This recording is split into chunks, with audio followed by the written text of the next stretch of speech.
Well, thank you all. It is a distinct privilege for me to be here with you today, and it is a bit daunting.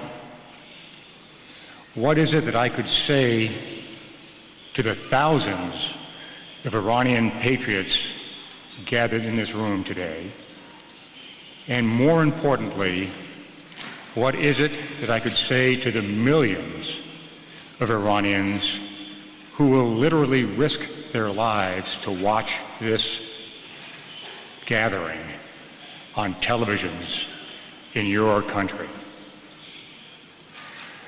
And the Iranian people seek only what all people on this planet want and deserve.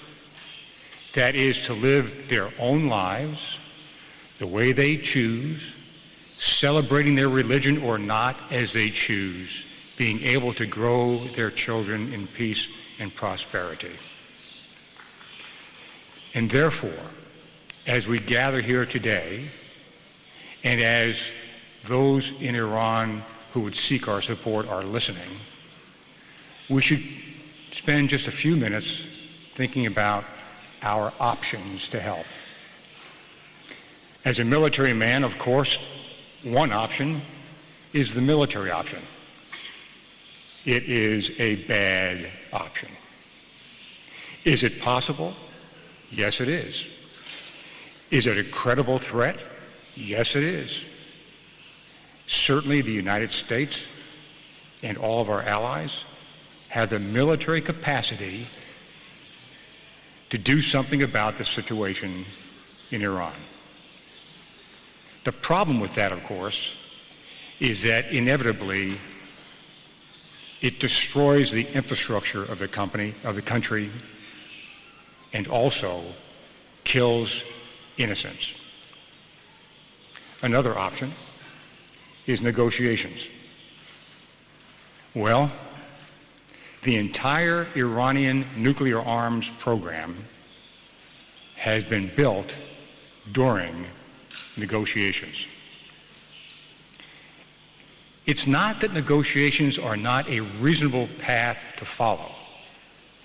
It's that if you're going to negotiate, you must have someone to negotiate with, someone who's sitting on the opposite side of the table with a clear view of what is possible and a willingness to make trades, to come to agreement. But there is a distinct difference between negotiations which lead to agreement and negotiations which lead to appeasement. And right now, given the history of negotiations with the Iranian regime, there is not a good reason to believe that more years of negotiations will produce anything other than more intransigence on the part of the Iranian regime. That leads us then to why you are all here and why hopefully your fellow citizens in Iran are listening tonight. And that is popular uprising. And it is possible, and it is being demonstrated, as we all know, daily over the last month or so. Certainly in Tehran, in February and March, there have been popular uprisings. And as you look across the sweep of northern Africa and all that has happened in Egypt and is going on in Libya, when you look at all those people who seek their freedoms, it gives us great hope that in Iran, the millions of individuals who want their freedoms will have that opportunity sooner rather than later. So who is going to lead? You are going to lead.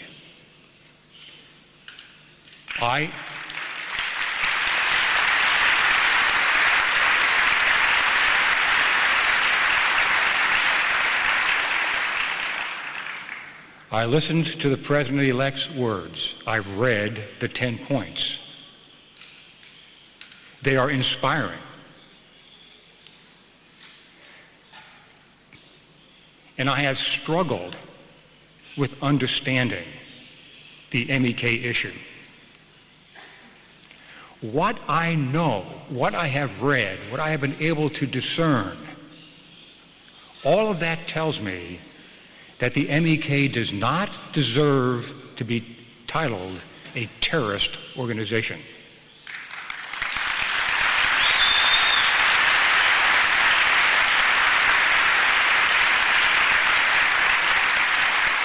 Certainly, the fact that the current regime in Iran obsesses over the MEK is a huge point in the MEK's favor. If this regime is against the MEK, that means that the MEK stands for what the President-elect has said it stands for. So,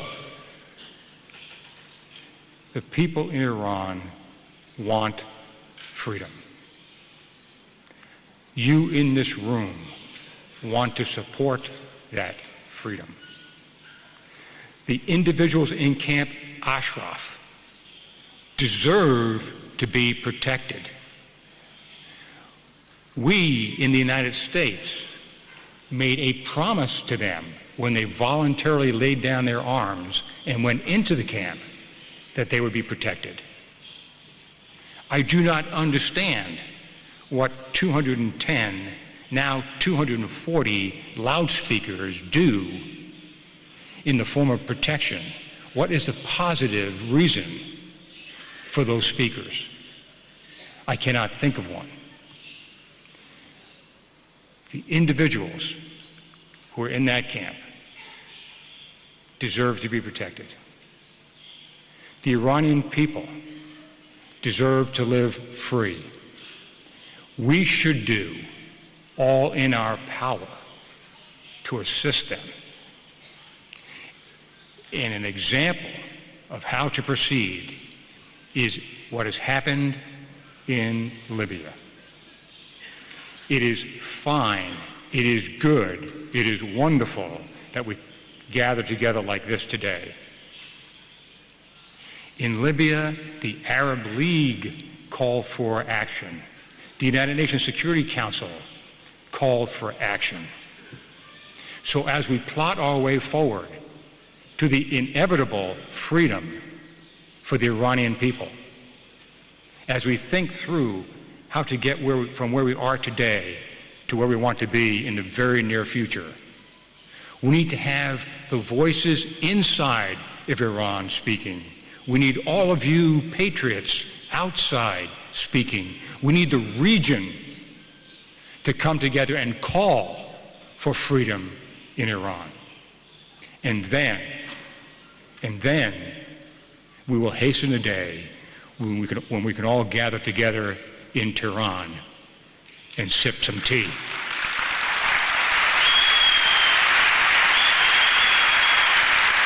Uns abholzen in guten und schlechten Zeiten. Zusammen singen wir wieder da. Wir kennen